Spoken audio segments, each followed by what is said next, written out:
I think everyone knew Ohio State was going to come away with. The question was, Notre Dame, if they had a chance, what were they going to be able to do to get that to happen? Well, I think going on a 9-minute scoring drive to kick off the contest obviously put them in the driver's seat and had people scratching their heads saying, man, maybe they actually can pull this off. But to talk about last night's game and more, Jason Fitz, Yahoo Sports, who's been hanging out with us the last couple of weeks, giving us some more time today. Jason, we appreciate your time. Good morning.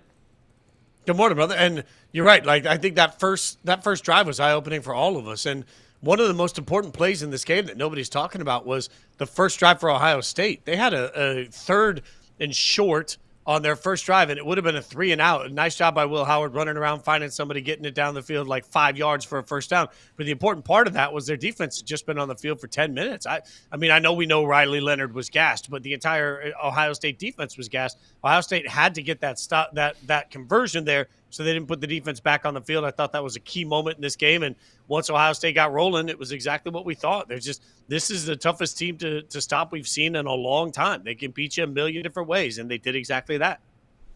Yeah, and I think the big thing about Ohio State, they could beat you in a lot of different ways, but they're also been known to at times beat themselves. We saw that against Michigan, and that's always the lasting memory of the regular season people have in the back of their head, of course. There was a point about the 3-minute mark of last night's game where all of a sudden the camera just kept panning over to Ryan Day, and I thought his expression changed. There was a lot of nervous energy, and look, fans are nervous, and of course the coaches are nervous. I don't expect him not to be. But there felt like, oh man, when Notre Dame started to creep back and we thought Ohio State was about to pull away, and all of a sudden there was one final swing left of Notre Dame. Was there a point when you were watching the game last night where you thought, man, Ohio State, the energy's changed, it looks like Notre Dame's going to have a chance to get back into this? No, I hear you that it felt like that, but I think that comes from the mindset when you're close to it, where you're like, man, and I feel this as a Raiders fan, right? You know, I always joke that it's funny to me that the Raiders can be up by 20, and I'm like, that's not enough. And the Raiders can be down by 3, and I'm like, we're never catching them, right? That's just what happens so often. I think for Ohio State fans in that building, they had that nervous energy because you're just waiting for the worst to happen. That's modern football fandom for some reason. Watching the game, I never felt like Ohio State wasn't in control. And frankly, even when Notre Dame got the touchdown, the 2-point conversion, I kept saying to everybody that I was sitting around, I was like, you understand that the only way this gets to a tie is if Notre Dame scores 2 more touchdowns and 2 more 2-point conversions. Like, that's just a massive ask. That's why most people are killing Marcus Freeman for trying a field goal late in the game. I kind of understood it. Like, the odds of getting 3 touchdowns and 3 2-point conversions at the end of that game were absolutely not going to happen. And the odds of converting a 4th and goal from the 9 for a team that doesn't throw the ball particularly well, I thought was also kind of a stretch. So I think at some point we wanted this game to be close when we felt the momentum shift, but let's not get it twisted. Ohio State was in control the entire time. And clearly through the course of the playoff, one of the most dominant playoff performances we've ever seen. Their 4-game stretch is like something we've never seen in the shorter playoffs. It's truly special. Yeah, if you were to, if we start looking at regular season schedules next year and you see a stretch where you have to play Tennessee and you have to play Oregon and you have to play Texas and Notre Dame and even go back to, Michigan was technically the team that they played right before to close out the regular season. If you're facing those 5 programs in a month-and-a-half stretch, there's going to be a lot of people circling that saying you have 0% chance of making the playoffs, of getting through that unscathed. And he was able to do that. Look, there's a lot of people a lot of people were wrong about Ryan Day. And I think 2 things could be true. I think we can give him his flowers for what he accomplished winning a national championship last night, but also understanding that some of the concerns were warranted. I remember thinking coming into the season, I didn't give Ryan Day or Ohio State a chance of winning a national championship because up until this point, we had not seen Ohio State or Ryan Day be able to beat, top 10, top 5 caliber teams on a consistent basis. But I was supposed to believe that he was going to be able to beat these caliber teams in a 4-week stretch to win a national championship. I just wasn't buying into it because we hadn't seen it.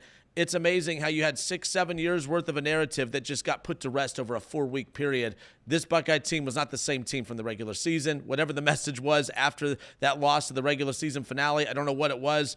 We hear reports of some of the come-to-Jesus moments with the player meeting and everything else. But whatever he did, that staff did, it was an unbelievable job because this was the team we expected to see from the very beginning. A second straight year, too. Let's acknowledge the fact that there were people that wanted Harbaugh fired. Harbaugh can't win the big game, and then he turns around and wins the national championship, and this is where people will yell and scream they cheated, blah, blah, blah. Look, all I'm saying right now is that a year ago, we were sitting here saying the same thing about Harbaugh that we're saying about Ryan Day. And it's just I think what everybody forgets is that winning a national championship doesn't just require greatness. It requires luck. You got to be hot at the right time. Everything's got to bounce at the right time, the right way for you. I mean, let's remember in the NFL, the greatest team of my lifetime in the NFL was an undefeated Patriots team that ... didn't win the Super Bowl, right? Like, I just think we forget how hard it is to win a national championship. And then everybody says, well, we have the most talented roster. We have the best coach. We have the most money. Okay. But, you just don't know if this is going to be a year where somebody has the flu that day, or, that you didn't get the calls the way you wanted to get the calls. There's so many variables to all of it. Nobody wants to hear that. Everybody just expects a national championship. But my God, if Ryan Day had not won the Natty and Ohio State chose to fire him, it would be laughable to me. Everybody would be running to hire Ryan Day, and whoever comes into Ohio State is likely not going to be as good as Ryan Day is. I think this is unfortunate. It's unfortunate that we can't have a Ryan Day conversation without acknowledging at this point that the guy's on the hot seat when he's a better coach than 98% of the coaches in college football. Where does he rank against the other coaches in college football? Because, that's how this stuff works, right? Like, you win a championship. Is he the best coach? I already saw it this morning. I saw it on a couple of the ESPN shows. I was watching some of the Fox shows. I already saw Ryan Day. Is he the best coach in college football? I'm like, the guy that was supposed to be fired not even a month ago, now he's the best coach in college football. I'm not saying he's not, but where does he rank amongst the top coaches in football? Because we've seen, obviously, Saban is out, Urban Meyer's out. I mean, Mac Brown's no longer the coach at North Carolina. Not that I was putting him at the top of the list of best coach, but as far as these veteran coaches who have won national titles, it's a young man's game now, and I'm just curious your thoughts on where Ryan Day kind of stacks up against the top coaches in college football. I think Kirby Smart's probably still widely regarded as the best coach in college football. But so here's the thing, and ranking is what we have to do in sports. I get it. I like to do tiers, kind of like alcohol. So like when you walk into a bar, you ask everybody what's the best vodka. You're going to have a massive argument. But if you just walk into a bar and say, I'll take top shelf, whatever you got, versus whatever you got. Like, I think there are a certain list of guys that are considered top shelf at this point. And that would be Kirby Smart. That would be Ryan Day. That'd be Sark, even though, and again, like, you can make a pretty compelling argument that Sark is a big part of why Texas lost that football game, right? So great coaches do dumb things. I think Marcus Freeman is on that list, the guys that, are top shelf coaches. Ryan Day is in that list. He's a top 5 coach in all of college football right now. Where that is depends on what flavor of ice cream you like. I would probably put him 2 or 3 in that process. But ultimately, again, like Kirby Smart, I think Georgia being eliminated, when you look at some of what they dealt with this year, isn't shocking to me. I'm not willing to count Georgia out. Everybody wants to say the SEC is dead. The SEC is no longer dominant, but I'm not going to count Georgia out. Where's Dabo stack up? Because Dabo's an interesting one. He's won multiple national championships, and we've seen the regression of Clemson the last couple of years. They did make the playoff this year. He's been stubborn about the portal, although they've kind of changed their tune on that a bit. But it is interesting, from a college basketball standpoint, there's the talks of his college basketball passed John Calipari by. Did college football kind of pass Dabo by? Where does he stack up amongst these coaches if we had to put a list together? The funny thing is, in-game coaching, I think he's great, but when you start to think about and prepping his team, but what you just mentioned, I won't gloss over. Like, there's an avenue to build your roster that's there available to all coaches, and you're choosing not to participate in it. That doesn't make a lot of sense. I think the best equivalent, like you mentioned Calipari, I would make him more like Izzo at Michigan State. Like, Michigan State's always going to be a very, very good basketball team. They're always going to be a top 15 team. They're going to get their way into the tournament. People are going to pick them to go into the Final Four, all of these things. They're always going to be good. They're never going to be bad enough to suck. But does anybody sit there at the beginning of the year and say, oh, my God, we have to take on Michigan State? Like, I kind of think that's where Clemson football is right now. Like, yes, we all respect it. And, yes, they're going to be very good. But I don't think people are shaking in their boots the way they will to have to take on during the regular season. Ohio State, Penn State, Alabama, I'll put on that list. Georgia on that list. Like, there's no way Clemson is as scary as those teams. You mentioned Marcus Freeman being one of the better coaches in college football. He's certainly established that this season. As a UC guy, I definitely agree. Last night I was watching the game, and I want some explanation to this. It's my biggest pet peeve. Why do coaches feel like if it's 4th and short, we're going to bring out the punting unit? We're going to bring out the punting unit, and we're going to have our punter. The season in the balance, we're going to have the punter throw out a pass. I've never understood it. So I'm going to ask you this. Which coaching decision was more questionable? Having a 4th and 2 fake punt, which, by the way, was the most obvious fake punt I've ever seen in my entire life, or kicking a field goal to make a 2-score game inside the red zone? Yeah, so I can walk into that field goal. I can backtrack my way into that field goal making sense. I truly can, even though I wouldn't have done it. I can find the logic. I can't find the logic in a fake punt that's not a fake punt that the whole world knows is going to be a fake punt. Like that. That was as good as Freeman was in the last game for some of the special team stuff. This was as bad. I mean, and I don't understand, especially when the only thing you've got working offensively is Riley Leonard. Why would you take Riley Leonard off the field? Like, you know that's going to be a power gap run with your quarterback. Just go do the dang thing and get the first down. Like, I didn't understand that at all. I think that's the biggest coaching mistake of the entire game from either team, and it belongs to Marcus Freeman. I got to believe that if he had that to do over again, he'd keep his offense on the field and try and do something with it, because you're 1,000% right. We all knew it was coming. But I think the one, and Jason Fitz, by the way, Yahoo Sports, hanging out with us here on Off the Bench.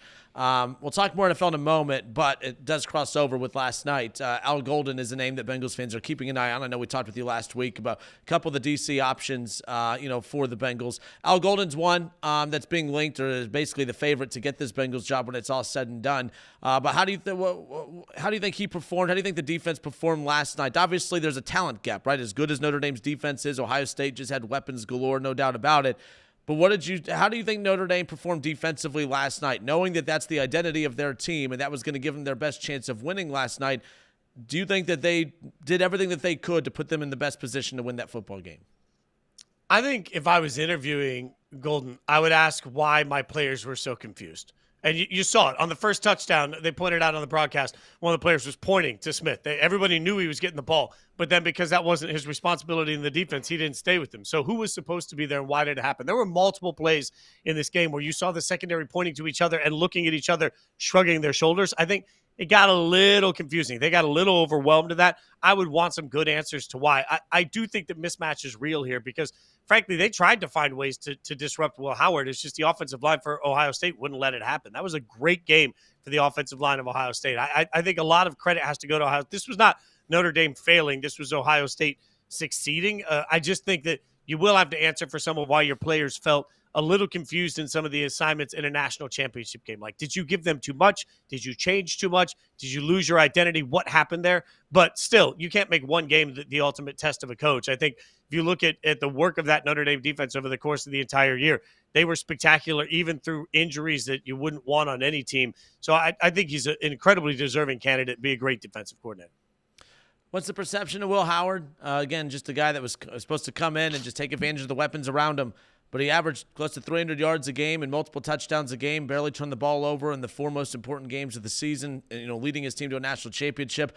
I know we're going to be embarking on draft talk more and more as the draft gets closer, and I'm not advocating that he's a top draft pick by any means, but how much did he help his stock? Did he help his stock? Is he an NFL quarterback? What do you make of Will Howard's performance over the last month? I don't think he's an NFL quarterback, but I will say, did he help his stock? Yeah. Like, that's the biggest part of the expanded college football playoff that's great for the NFL. Because now you get, for not just for Will, but for everybody, you get 4 games against top-notch opponents to actually see how guys handle pressure. Like, that's a beautiful thing when you're trying to be able to analyze film on somebody. So I think all players have a real chance in the playoff to increase their profile and to get the NFL to look at them a different way. I just don't think this is a bad quarterback class too. And even with that, I'm not looking. I had some people after that first drive last night. I had some people tweet me saying, "Oh, Riley Leonard, NFL quarterback," and it's like, no, guys, it's just a different game. It's a different game. But that being said, I think Will did so much during the college football playoff that I would love to be able to sit down with Chip Kelly and ask him why. Like, why did you not unleash that during the regular season? Because I do believe if there had been a whole season of what we saw in the playoffs, that Will Howard might be seen differently by the league. Jason Fitz, Yahoo Sports. Last thing about Ohio State, Jeremiah Smith, just unbelievable. And, obviously he was quiet in the game against Texas, and that was by design. Texas found ways to completely take him out of the game. We were kind of wondering how Notre Dame was going to approach, how they were going to line up against Ohio State and how they were going to approach taking away some of their weapons, especially, from the wide receiver standpoint. And then he's the one that catches the first touchdown of the night for Ohio State and just had another great performance. Every year for Ohio State, we talk about one of these great receivers. Man, there's no one better. But this kid just seems to be even better than Marvin Harrison Jr. didn't really break out until about a year and a half into his career, 2 years into his career at Ohio State. Jeremiah Smith has been a star since he stepped foot on campus as a true freshman. The kid's unbelievable. What's your takeaway? Ohio State's going to have, or college football, I should say, because never say he's going to be stuck to one team. You never know, yeah. College football is going to have Jeremiah Smith for at least 2 more years. The kid's unbelievable. I think he'd be the first pick in the draft right now. If he came out today, he'd be the first pick in a non-quarterback world. What you're talking about, you mentioned the first touchdown, but also the big catch at the end of the game. I mean, they left him one-on-one, and you just don't do that. I mean, you don't, even against NFL quality players, and there are some of those on that Notre Dame defense, you don't leave them one-on-one. And we're seeing dominance from younger wide receivers at a level that is just going to be eye-opening for everybody. It's the biggest advantage college football has, that they have to keep them there for 3 years. I mean, you're talking about somebody that I wouldn't be surprised that he'll be the front runner for the Bolitnikoff next year. He'll be a Heisman candidate next year, and rightfully so. With this much hype, doesn't really matter who's throwing him the football. Everyone's going to fall in love with it, continue to love him.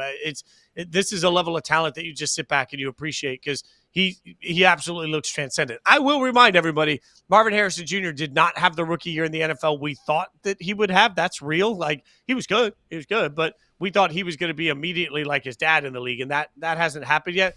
But this just looks like another. At this point, Ohio State is just wide receiver U, just like LSU likes to take that claim, and there are plenty of schools that like to talk about it. Man, that wide receiver room at Ohio State, iron sharpens iron. I feel like they're just going to be making NFL players for the next 20 years. Yeah, Ohio State has a wide receiver, too, in Emeka Egbuka. Got to feel, but he's been just an outstanding Buckeye his entire time, but he's always been overshadowed, because for a bit it was Jackson Smith and Jigba that was getting all the love, and then it went right to Marvin Harrison Jr. And then I thought this was going to be the year where we did nothing but talk about Emeka Egbuka the way we did those others, and then Jeremiah Smith has arguably the best freshman season in the history of the program. Emeka Egbuka played his last game as a Buckeye last night and is going to make an NFL team. He will be drafted, but he's another talent that I think just gets drowned out and overshadowed because of the other talent that's been on the Buckeyes over the last couple of years. Yeah, he's going to be he's somebody I think is going to rise and rise and rise on draft boards as we get closer to April, though, because the fact that he's been drowned out has nothing to do with him. Smart football minds will look at this. I think he's going to fly up draft boards by the time we get to April.